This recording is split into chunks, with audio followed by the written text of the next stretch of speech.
everybody wanted to donate stuff to Timor because it was right on our doorstep, and my office was just full of stuff, and we had containers with stuff in them. So I actually then took on the role, which I didn't really want, of distributing stuff through the NGOs to people, and then all the stuff that arrived for Christmas.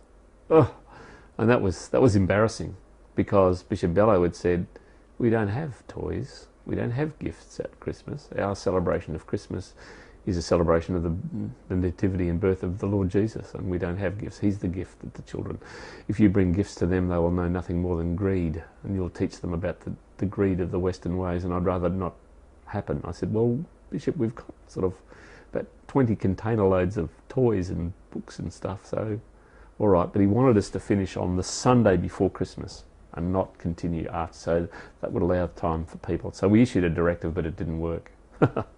I went up to one of the places on the hill, West Dare, on the hill, the back of Dili, to one of the orphanages is up there, to deliver toys and so forth. We gave this little girl a doll. I just remember one instant giving this little girl a doll out of the back of a truck. She went, oh yeah, and she would have been about, I don't know, how old, 7, 8, took the doll, looked at it, walked around with it, held it by the hair.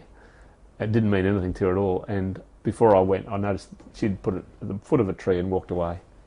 Didn't mean anything to her. It was sort of... But the Interfet staff, they felt just fantastic, because we were doing all these wonderful things to make them feel good, make us feel good, because a lot of them were saying, I can't give gifts to my daughter or my little girl. It's important that we give. And Australia was saying, well, we can't do anything else but shower gifts upon these poor people who didn't really understand what we were doing, because they'd never experienced it ever before.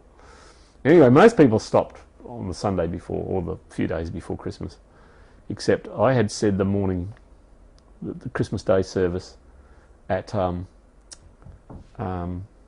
Obrigado Barracks, and was invited by the Kenyans, and that was an experience, to go and have the Christmas service with the Anglican Kenyans. A couple of hundred of them. Was fantastic. But going there, driving past the cathedral, the Catholic cathedral in the middle of the town, the cathedral was chockers, and then there was people by the thousands standing outside with big speakers. What did I see? Santa Claus in the back of an army truck throwing lollies, and the children running away from Mass. So we pulled up and roused on them, and they had no idea that they were not supposed to be doing it. And the children were running away from their Christmas celebration out onto the road to pick up the lollies that Santa Claus was throwing them. So, we don't understand the cultural needs often. It's sometimes meeting our own needs.